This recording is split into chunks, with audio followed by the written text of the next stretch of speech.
Bonjour à toutes et à tous, bienvenue sur le podcast Cancéro, le podcast qui aide les patients atteints de cancer à devenir acteurs de leurs soins. Je suis Abigail, pharmacienne d'officine, et ma mission ici est de favoriser le partage d'expériences et d'informations autour du cancer et des soins de support. Pour mener à bien cette mission, j'accueillerai à mon micro des patients qui nous raconteront leur histoire, mais aussi l'entourage proche, les aidants, les associations d'aide aux malades, ainsi que les professionnels de santé et les professionnels qui interviennent auprès des patients.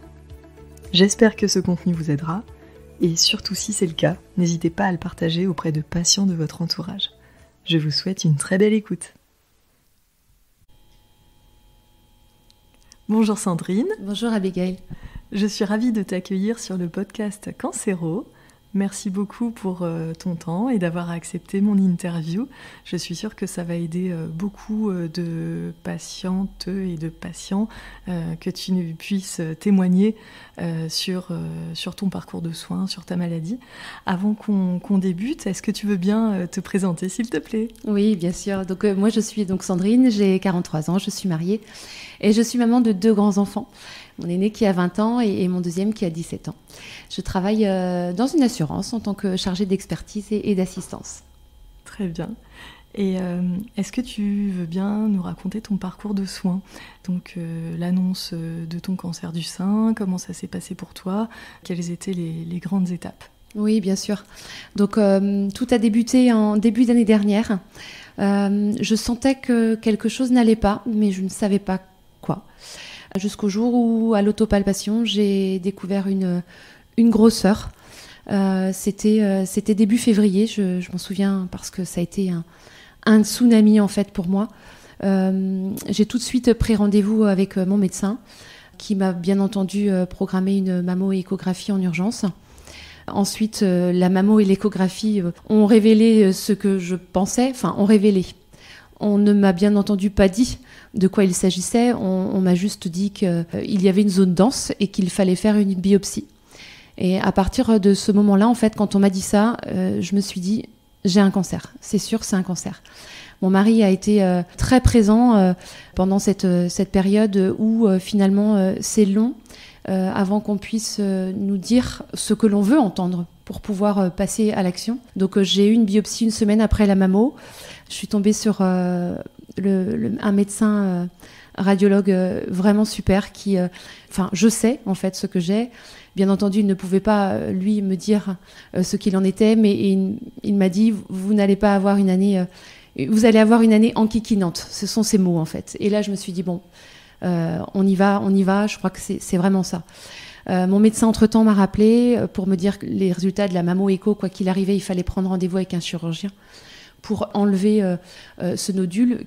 Même si on n'avait pas les résultats de la biopsie, il fallait quand même prendre rendez-vous avec le chirurgien pour envisager une opération. J'ai donc rencontré le chirurgien dans un contexte un peu particulier. Mon mari m'avait accompagnée. Je pensais vraiment qu'il allait pouvoir être avec moi pendant le rendez-vous. Et là, on a eu la barrière de la secrétaire qui nous a dit que, comme on était encore dans une période post-Covid, il ne pouvait pas m'accompagner. Ça a été très dur, car moi, je sentais en fait ce qui allait venir. Je sentais l'annonce. Et la secrétaire ne l'avait pas forcément anticipé. Donc, elle m'a fait passer dans le bureau du chirurgien. Mon mari est parti en dehors de la salle d'attente. Il a quitté la salle d'attente. Et là, le chirurgien m'a reçue et je me suis assise. Et il m'a dit, vous venez pourquoi ? Il n'avait pas regardé mon dossier.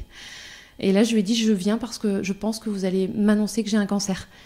Et il a regardé les résultats de ma biopsie et il m'a dit, vous êtes seule ? Je lui ai dit non, je suis venue accompagner, mais mon mari a dû sortir. Et donc, il m'a dit, on va faire rentrer votre mari. Et là, je me suis dit que j'allais entendre ce que finalement je voulais entendre depuis le début pour pouvoir passer à l'action, parce que moi, j'attendais qu'on me le dise. Et c'est cette difficulté, finalement, je trouve dur qu'on ne puisse pas nous... C'est normal, on est obligé d'attendre tous les résultats, mais c'est dur en fait. Cette attente, elle est longue. Elle est longue parce que forcément, c'est un tsunami qui se passe. Et tout de suite, on associe le mot cancer à la mort. Donc forcément, j'ai chuté. Bien entendu, mon mari était à mes côtés pour me rassurer, mais moi, j'avais envie d'entendre le plan d'action, en fait, ce qui allait suivre pour pouvoir me battre. Parce que pendant 3 semaines, j'ai cogité. Ça a été vraiment difficile. Et le chirurgien, il a été super parce qu'il m'a dit oui, vous avez un cancer, mais c'est un excellent cancer du sein. Donc déjà ça, je me suis dit c'est plutôt positif. On parle de cancer, mais c'est un excellent cancer, donc on va dire que c'est positif. Toi, ça t'a aidé ces termes-là?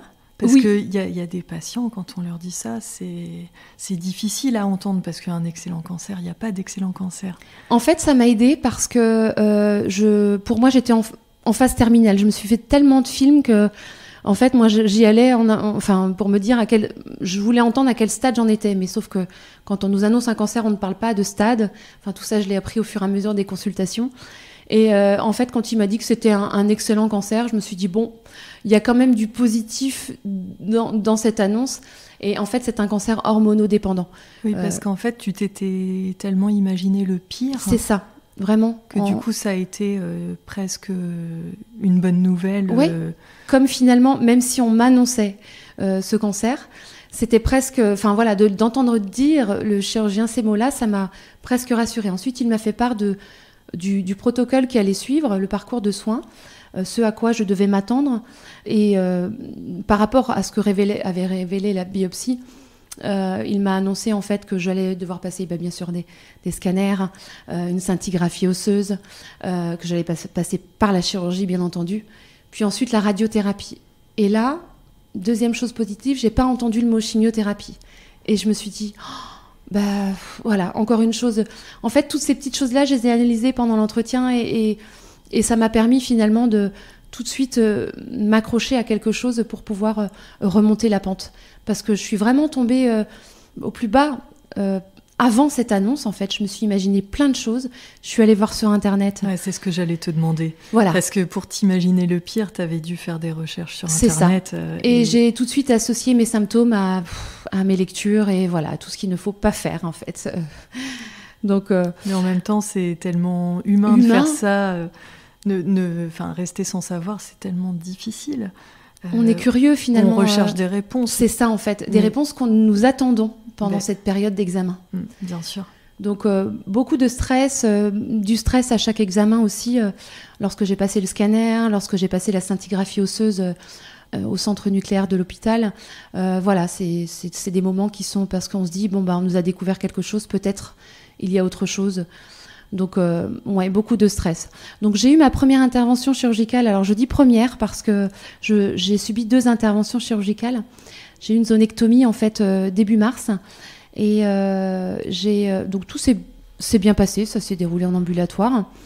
Et j'ai rencontré le chirurgien suite à cette intervention seulement mi-avril. Mon rendez-vous post-opératoire n'était que mi-avril, donc c'était long entre la première intervention et le rendez-vous post-opératoire.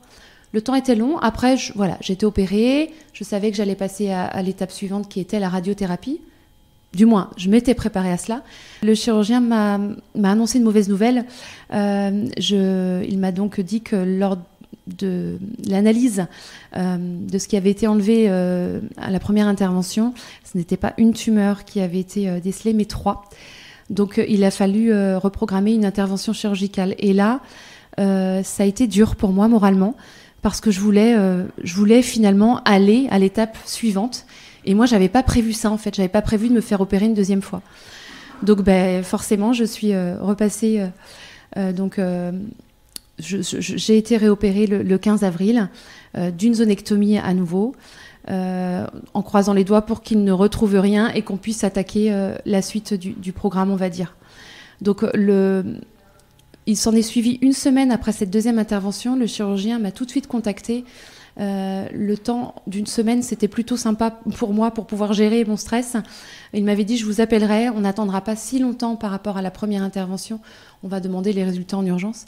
Et là, quand il m'a appelé en avril, après cette deuxième intervention, il m'a dit que tout était bon, les tissus qui avaient été analysés étaient sains et qu'on pouvait passer à la suite, à la radiothérapie.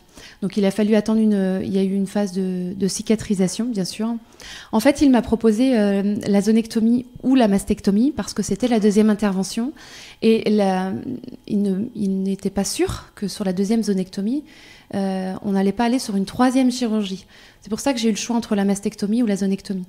Ma première réponse, ça a été la mastectomie, sans réfléchir aux conséquences derrière, puisqu'il me demandait mon avis, sans forcément échanger. Je lui ai dit, on fait une mastectomie, je veux plus en entendre parler, c'est pas grave, faut que ça disparaisse. En fait, voilà, moi, je voulais vraiment passer à l'étape suivante. Et il m'a dit, vous avez 43 ans, vous êtes jeune, c'est dommage d'envisager une mastectomie. Oui, on a la possibilité de le faire, mais on peut quand même retenter une zonectomie pour éviter la mastectomie et préserver un maximum votre sein. Et c'est vrai que, en fait, quand on vit ces choses-là, on veut se débarrasser tout de suite de la chose qui est en nous. Finalement, je dis la chose parce que c'est ça, en fait, c'est étranger et donc la mastectomie, pour moi, c'était vraiment disparaître et il n'y avait pas cette crainte de devoir encore réopérer.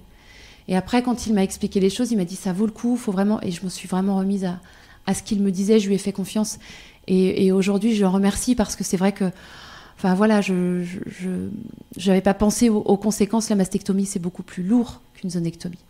Donc, je pense que c'est une discussion qui est très très importante à avoir avec le chirurgien oncologue, parce que c'est vrai que de plus en plus maintenant on arrive à préserver le sein, à préserver le mamelon, et ça c'est des choses qui sont après très difficiles à reconstruire une fois qu'on les enlève, et qui si on les préserve, alors dans certains cas on peut les préserver et dans d'autres non, bien sûr, mais ça n'entame pas du tout le pronostic et la survie. Maintenant, les chirurgiens ont vraiment tendance à préserver au maximum, et c'est une bonne chose. Ça facilite après les suites opératoires, et après psychologiquement c'est plus facile aussi à encaisser, parce que c'est vrai qu'en termes d'image corporelle, c'est des chirurgies qui sont vraiment difficiles pour les femmes. Oui, complètement. C'est pour ça que je m'en suis vraiment remise à ce que le chirurgien m'a dit, et j'ai suivi, en fait, j'ai tout simplement suivi son conseil. Donc après cette deuxième intervention, les résultats étaient bons, les tissus prélevés étaient sains, et quel soulagement. Je me suis dit, on attaque la suite. Et donc j'ai attaqué mes 33 séances de radiothérapie fin mai. Ça a duré jusqu'à mi-juillet. Une équipe au top, vraiment, vraiment super. Je suis tombée sur des personnes charmantes au service de radiothérapie à l'hôpital, un personnel bienveillant à l'écoute, et mon Dieu, ce qu'on a besoin en fait d'avoir cet accompagnement, c'est hyper important. En fait, j'allais à mes séances de radiothérapie, mais j'y allais pas à reculons, parce que je savais que l'équipe médicale était à mes petits soins, et ça fait du bien finalement de se laisser guider. Donc un bon accompagnement. Les 33 séances, c'est plutôt intense, puisque c'est quand même 5 séances par semaine. J'ai refusé l'ambulance. On m'avait proposé d'y aller en ambulance, mais moi je voulais pas. Je voulais y aller toute seule, comme une grande. Pas forcément pour dire que j'allais en radiothérapie, mais je pouvais... Ça, c'était... je voulais pas, en fait... je voulais pas... J'ai refusé parce que je voulais pas que ça fasse malade, en fait. J'allais à un rendez-vous, mais j'étais pas, en fait, sur ce suivi de... Non, je voulais y aller toute seule, librement, faire ce que j'avais envie de faire après. Et ensuite, après les séances de radiothérapie, j'ai donc revu l'oncologue qui m'a administré le traitement d'hormonothérapie, puisque comme je suis sur un cancer hormonodépendant, l'hormonothérapie en fait vise à bloquer les œstrogènes pour éviter que le cancer se fixe sur le cancer se développe, et que le fait de bloquer les œstrogènes, en fait, ça empêche... la rechute. Voilà, exactement. Merci, Abigail. En fait, ça permet de diminuer le risque de rechute et de récidive sur les cancers hormonodépendants. C'est ça, merci. Oui, c'est tout à fait ça. Voilà pour mon parcours de soins. Et pendant tes séances de radiothérapie et pendant l'hormonothérapie, est-ce que tu as ressenti des effets secondaires, des choses difficiles à gérer En radiothérapie, oui, mais bon, là j'étais prévenue, j'ai eu des brûlures. Après, j'ai pas ressenti trop de fatigue, c'est plus les brûlures finalement qui ont été gênantes. Maintenant, j'ai été bien accompagnée aussi par rapport à ça dans la prise en charge de ces brûlures. Et au niveau de l'hormonothérapie, je dirais que j'ai pas ressenti tout de suite les effets secondaires. Et finalement, c'est au fur et à mesure des mois que j'ai commencé à ressentir des effets pas très agréables, comme de la fatigue, des douleurs aux articulations. Et finalement, l'hormonothérapie change le corps d'une femme. Elle change aussi le rythme d'une femme. Le matin, au réveil, c'est difficile. Des fois, j'ai pas l'impression que je suis une femme de 43 ans. J'ai l'impression d'avoir un corps d'une femme de 70 ans. J'ai des douleurs que je n'avais pas avant. Et c'est pas toujours évident à gérer, en fait, ces effets secondaires au niveau de l'hormonothérapie. Heureusement, j'ai trouvé des solutions pour pouvoir, du coup, adoucir, en fait, tous ces effets secondaires. Est-ce que tu peux nous en parler ? Oui, bien sûr. Donc en fait, concernant l'hormonothérapie, l'oncologue m'avait dit que c'était un médicament à prendre tous les matins. M'avait parlé des effets secondaires sans forcément y consacrer beaucoup de temps, ou du moins ce que moi j'aurais voulu entendre, parce que je me suis rendu compte des effets secondaires que je développais et je me suis dit, est-ce normal ? Le pharmacien, lorsque je suis sous tamoxifène, hein, donc lorsque je suis allée chercher ma première boîte de tamoxifène à la pharmacie, a pris un peu de temps avec moi en fait pour m'expliquer ce qu'était le traitement, même si l'oncologue me l'avait déjà expliqué, mais le pharmacien a insisté sur les effets secondaires. Et aujourd'hui, je lui dis un grand merci parce que j'étais attentive à cela finalement. Attentive, et je suis aussi allée voir ce qui pouvait adoucir ces effets secondaires. Je pense aux douleurs au niveau des articulations. Pour moi, en fait, c'est le sport. Aujourd'hui, c'est hyper important pour moi de courir 3 fois par semaine. Déjà, ça m'apporte un plaisir juste énorme, le fait de pouvoir évacuer, de courir en bord de mer. Pour moi, c'est un bonheur. Et c'est aussi faire du bien à mes articulations. Donc, ça a été très, très important de découvrir que le sport pouvait... pour moi, c'était comme un remède finalement à cette hormonothérapie, parce que l'oncologue, quand les effets secondaires, quand on s'est revu après 6 mois de prise de tamoxifène, m'a dit, si vous voulez, si c'est trop lourd pour vous, on peut envisager un autre traitement, mais plus contraignant, avec des injections tous les mois, un traitement oral et des injections tous les mois. Et finalement, je me suis dit, non, il faut que je m'accroche et il faut que je puisse trouver des remèdes justement à cette hormonothérapie. Donc le sport, bien entendu, a été révélateur et du coup m'a permis de mieux me sentir, et de mieux accepter en fait mon corps. Et est-ce que tu faisais du sport avant oui, l'annonce de ta maladie J'en faisais, mais pas autant en fait. Là aujourd'hui, c'est devenu important. Ça fait partie c'est des objectifs que je me fixe dans la semaine. Donc je cours. Là, j'ai fait Octobre Rose dernièrement. J'ai fait les 10 km avec mon mari. Bravo. Et merci. Et c'est une victoire pour moi parce que l'année dernière, je les ai courus aussi. L'année dernière, comme je sortais enfin voilà, les soins étaient encore récents, la chirurgie, je n'avais fait que les 5. Et j'avais dit, l'année 2022, ce sera les 10. Et je les ai... et c'est chouette parce que du coup, je suis contente. Ouais, j'ai réussi à les faire et ça me procure un bien fou finalement, la course à pied. Donc la course à pied qui m'aide. L'hormonothérapie, il faut aussi savoir que ça fait prendre du poids. Donc je suis très attentive à ce que je mange. Alors je suis une épicurienne, j'aime profiter des bonnes choses de la vie. Donc le week-end je me fais plaisir, mais la semaine je limite vraiment tout ce qui est matière grasse et je privilégie un régime plus qui est riche en fibres. Pour du coup éviter cette prise de poids finalement avec l'hormonothérapie. Si on ne fait pas attention, voilà, on peut prendre du poids. Et j'ai pas envie. La maladie m'a déjà, j'ai pas envie de subir en fait cette prise de poids. Voilà.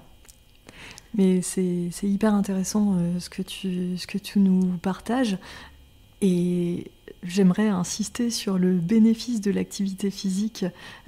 Après, il ne s'agit pas de culpabiliser si on n'en fait pas. Et voilà, si on est fatigué, il n'y a absolument pas d'injonction. Mais l'activité physique dans les traitements, on sait que c'est le meilleur remède à la fatigue chronique. Et c'est le seul facteur qui a été identifié et qui permet de diminuer le risque de rechute. Et ça, je pense que c'est important de le partager en termes d'information. Alors après, je pense que ce qui est intéressant en termes d'activité physique, c'est, comme tu le décris très bien, d'aller sur des choses qu'on aime. Il faut surtout pas se forcer. Faut se faire plaisir, faut faire des choses qu'on aime. Ça peut être de la marche, de la course, de la nage, du vélo, peu importe, du moment que ça nous fait du bien et que ça nous permet de mieux supporter les traitements. Et c'est vrai que par rapport à l'hormonothérapie, c'est vrai que sur les douleurs articulaires, on n'a pas tellement de moyens d'action, mis à part l'activité physique.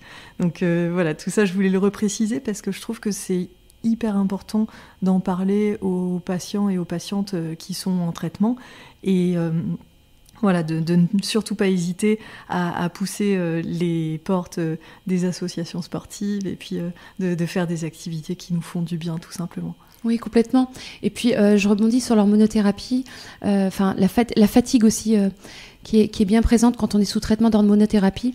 Et finalement, il ne faut pas, on va dire... le sport est mon objectif dans la journée, ce qui me permet de ne pas m'écouter. Parce que, en effet, la fatigue, des fois, je pourrais rester dans mon canapé, en fait, et puis me dire, ouais, non, là, je suis fatiguée. Non, il faut pas... Du coup, ça me booste, en fait. Et quand je reviens de cette séance de course, je me sens bien parce que ça a échauffé mes articulations, donc j'ai plus de douleur. Et puis, bien sûr, ça libère tellement d'endorphines que le moral, il est là, quoi. Et aujourd'hui, en fait, je suis devenue accro à la course.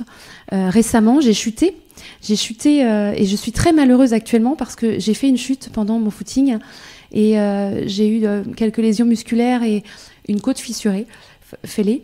Je dois respecter du repos et je suis très très malheureuse. Donc j'ai hâte en fait que tout se remette et que je puisse à nouveau. Donc je peux marcher, mais c'est pas la même chose. Enfin voilà, le principal en effet, c'est de faire une activité physique et j'en suis encore plus convaincue aujourd'hui après avoir eu mon cancer. Pour moi, c'est vraiment devenu indispensable. Ça fait partie de mon quotidien en fait. Eh bien, en tout cas, merci pour ce partage et vraiment l'activité physique adaptée, je pense qu'il ne faut vraiment pas hésiter à en parler à l'équipe soignante, à voir quelles sont les structures qui peuvent nous proposer de l'activité physique. Maintenant, dans les services, c'est vrai qu'on a souvent des enseignants en activité physique adaptée et même quand on est avec des traitements et des pathologies très très très lourdes, on peut quand même faire de l'activité physique et ça c'est vraiment un message important et voilà, faut surtout pratiquer une activité qui nous fait du bien et qui nous fait plaisir. Je te rejoins, je suis complètement d'accord avec ça. Eh bien en tout cas, merci beaucoup Sandrine pour ton partage en termes de parcours de soins. Ça fait déjà plus de 20 minutes qu'on est ensemble au micro. Alors si ça te va, on va faire une petite pause et on va se retrouver pour la deuxième partie de notre discussion la semaine prochaine. Merci beaucoup Sandrine. Merci Abigail.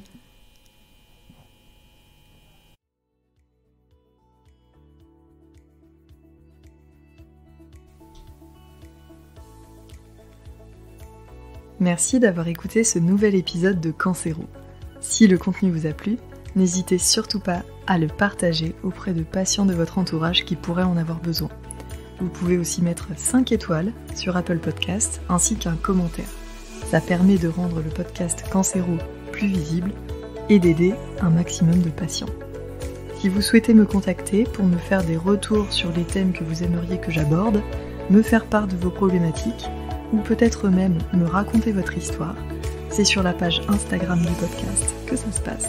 À cans.hero, canc.heros. Je vous souhaite une très belle journée, prenez bien soin de vous et à très vite.